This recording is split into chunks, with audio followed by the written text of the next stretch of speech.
Ini ialah bab 4 percukaian, kertas 2 bahagian C. Okey, dia bagi satu iklan. Pembekal kasut ABC, ABC Shoe Supplier. Kasut lelaki harganya RM100, kasut perempuan harganya RM150. Harga tidak termasuk cukai jualan 10%. Okey, itu maklumat yang dia bagi. Kita baca soalan. Encik K ingin memulakan perniagaan menjual kasut. Dia ternampak iklan dalam surat khabar seperti dalam darjah 16. Encik K mempunyai modal sebanyak RM45,000. Itu modal dia RM45,000.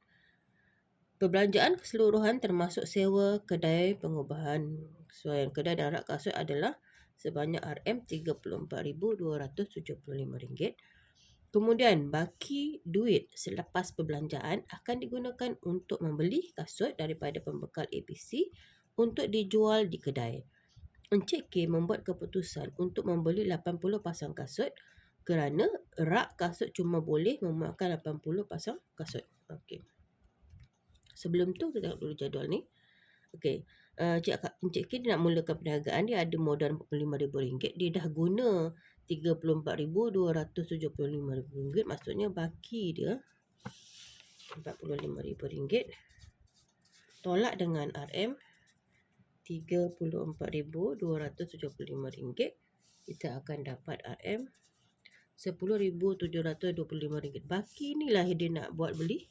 Dia nak buat beli kasut di syarikat ABC. Okay, so baki ni nak buat beli kasut. Tengok dia cakap ABC, berapa harga kasut dia. Kasut lelaki 100, tapi tidak termasuk cukai jualan 10%. Maksudnya, kalau kasut lelaki 100, RM100,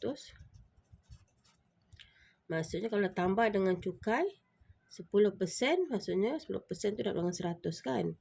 10% darab 100. So, kasut lelaki jadi RM110. Okey, ni kasut lelaki. Kasut perempuan harganya RM150 tambah dengan 10%. 10%, 10% darab dengan 150.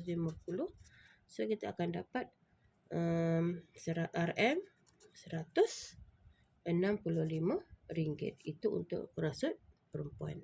Okay, jadi untuk jawab soalan ini, dia cakap, kita A, dengan menggunakan kaedah matriks, hitung bilangan pasang kasut lelaki dan kasut perempuan yang dapat dibeli oleh Encik K. Untuk jawab soalan ni, kita boleh gunakan, boleh ubah lah. Kita katakan kasut A. Katakan kasut lelaki sama dengan X dan kasut perempuan sama dengan Y. Okay, untuk jawab soalan matriks, kita perlukan dua persamaan linear. Jadi, dua persamaan linear ni biasanya kalau kebanyakan soalan, dua persamaan yang melibatkan jumlah bilangan lah.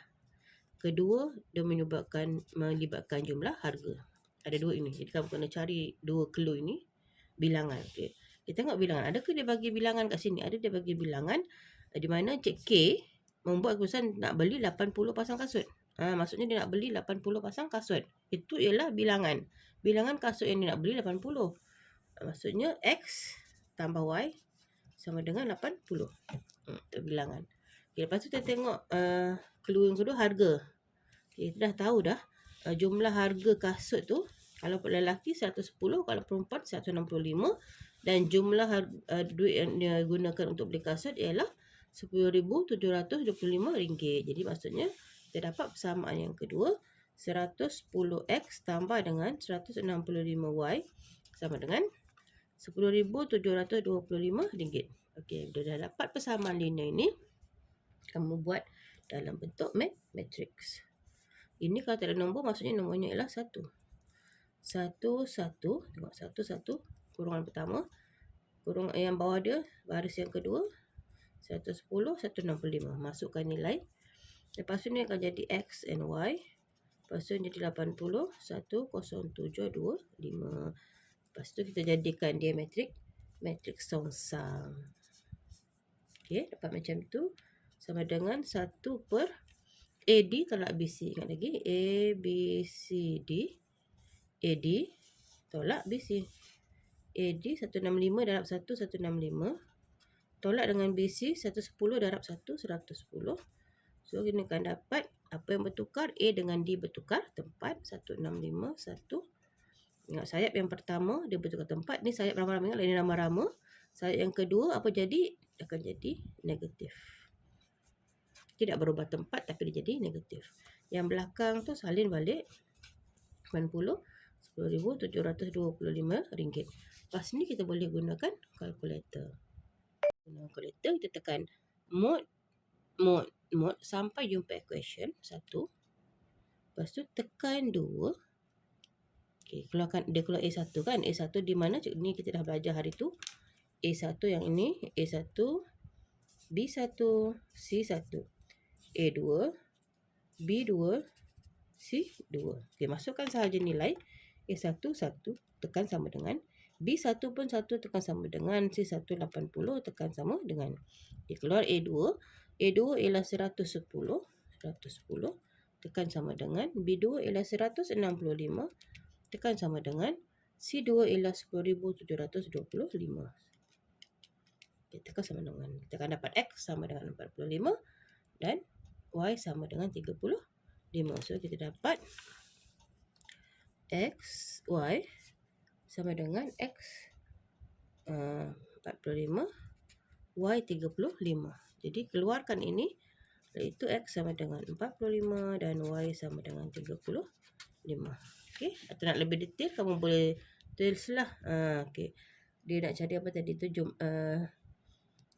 Bilangan pasang kan. Jadi maksudnya bilangan pasang kasut perempuan ialah 45 pasang. Lelaki 45 pasang, perempuan 35 pasang. Okey. Soalan B pula. Soalan B cakap, sempena hari pembukaan kedai, Encik K telah membuat acara cabutan bertuah untuk pelanggan yang membeli kasut. Pelanggan mempunyai peluang untuk membuat 1 kali cabutan bagi setiap pembelian 1 kali saja. Terdapat 4 jenis hadiah untuk dimenangi, iaitu voucher tunai RM5, voucher tunai RM20 dan sepasang stokin dan sepasang slipper. Senaraikan semua gabungan kesudahan yang mungkin dalam ruangan sampel. Maksud soalan ini ialah disuruh senaraikan semua gabungan kesudahan. Maksudnya kamu kena buatlah. Kamu kena tahu. Maksudnya kalau dia beli kasut lelaki, dia akan dapatlah voucher tunai RM5, voucher tunai RM20, stokin dan juga slipper. Begitu juga kalau dia beli kasut perempuan, dia akan dapat hadiah yang sama ke barang kalian dia. Jadi nak disuruh senaraikan semua kesudahan yang mungkin, kemungkinannya kita tulis sebagai S. S itu ialah ruang sampel lah. Semua kesudahan yang mungkin kita akan dapat kasut lelaki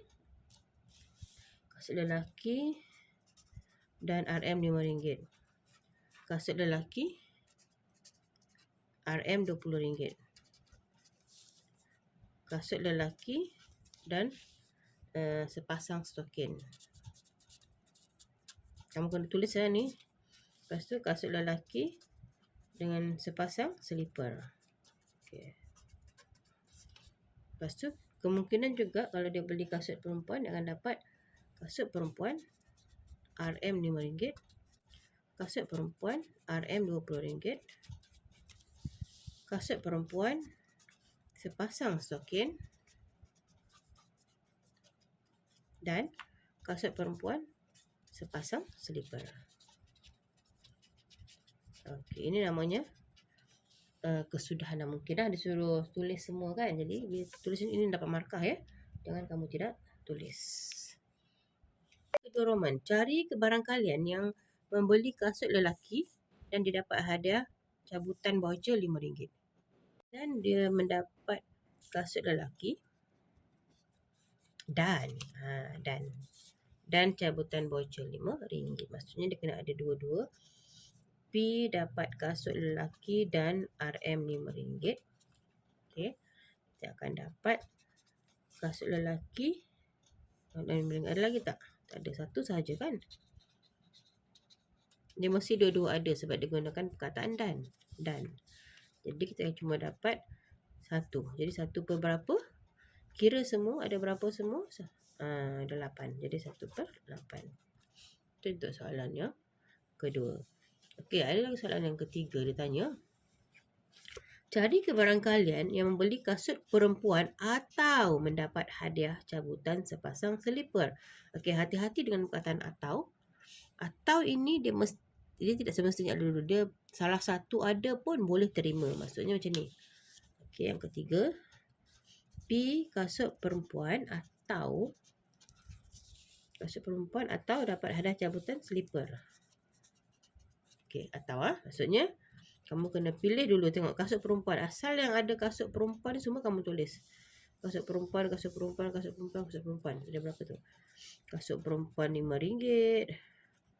Kasut perempuan RM20. Kasut perempuan sepasang stokin. Kasut perempuan sepasang selipar. Ada lagi tak? Okey, tak ada dah kasut perempuan kan. Satu lagi atau selipar. Ada satu lagi yang ada selipar tapi dia pasangan dia dengan kasut lelaki. Kasut lelaki dan sepasang selipar. Kasut lelaki sepasang selipar. Maksudnya kalau atau dia mesti ada salah satu. Asal ada salah satu terima. Kalau dan dia mesti ada dua. Kasut lelaki dan RM5. Tengok kasut lelaki dan RM5. Mesti dua-dua. Tak boleh ambil kasut lelaki stokin RM20 sebab dia gunakan perkataan dan. Kalau guna atau, yang penting salah satu ada, kita terimalah. So, dia punya barang kalian kira 1, 2, 3, 4, 5. Ada 5/8. Okey, dah siap. Soalan yang ke-3 Roman. Soalan bahagian C. Yang C. Pada tahun berikutnya, Encik K perlu mentaksir, melapor dan membayar cukai pendapatannya.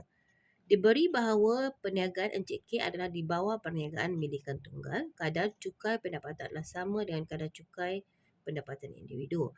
Encik K mempunyai jumlah pendapatan tahunan sebanyak RM92,540 pada tahun lalu. Dia telah mendermakan RM3,000 kepada sebuah badan kebajikan yang diluluskan oleh kerajaan dan juga telah membayar zakat berjumlah RM700. Jadual di bawah menunjukkan pendapatan cukai pelepasan cukai yang dituntutnya. Okey, itu adalah pelepasan cukai.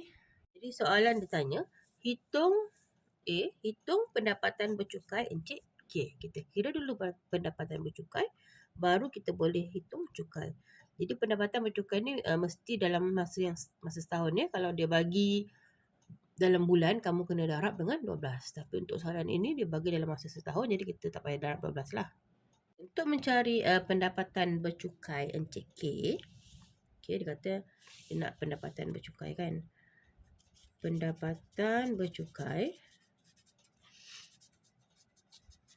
Encik K sama dengan jumlah pendapatan tahunan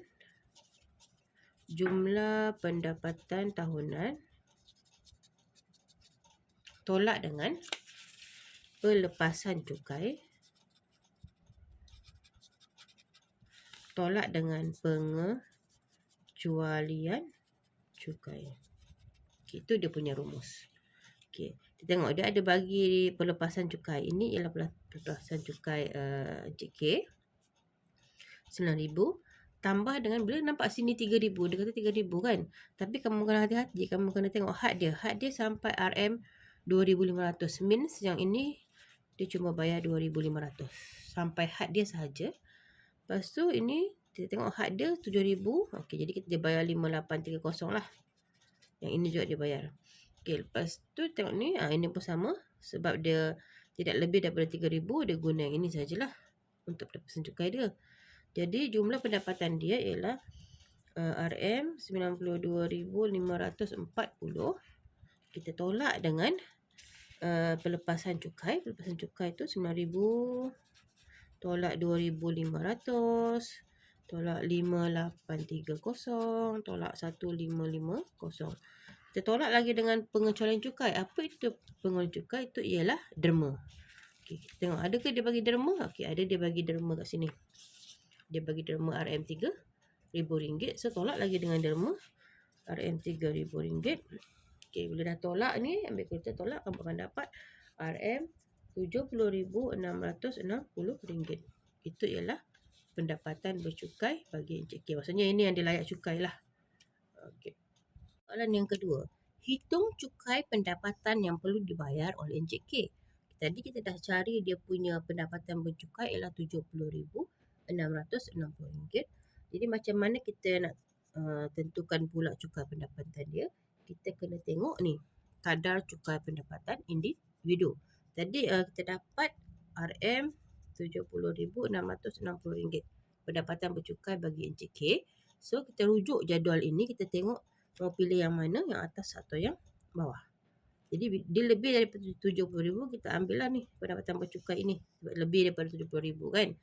Jadi dia kata 70,000 pertama dia kena bayar RM4,600. Maksudnya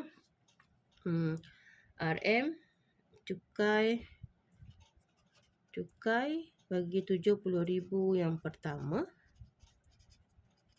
dia kena bayar RM4,600. Okey, itu yang pertama. So ada baki lagi cukai yang baki dia. Yang baki dia maksudnya 70,000. Baki dia 70,000 yang baki 70,660 tolak dengan 70,000. Kenapa tak 70,000? Sebab dia dah bayar kan yang pertama. Lepas tu maksudnya yang berikutnya dia kena kadar rate dia adalah 21%. Maksudnya kamu kena darab dengan 21%. Darab dengan 21/100. Okey. Darab itu. Kita tolak tadi. Darab dengan 21%. Kita akan dapat RM138.60. Ini ke yang dia kena bayar? Tidak. Okey. Kita tengok lagi. Dia layak tak dapat rebate cukai. Dia ada rebate cukai kan? Dia ada, maksudnya dia ada rebate cukai RM700. Dia bayar cukai 700. Jadi kita tengok kat soalan.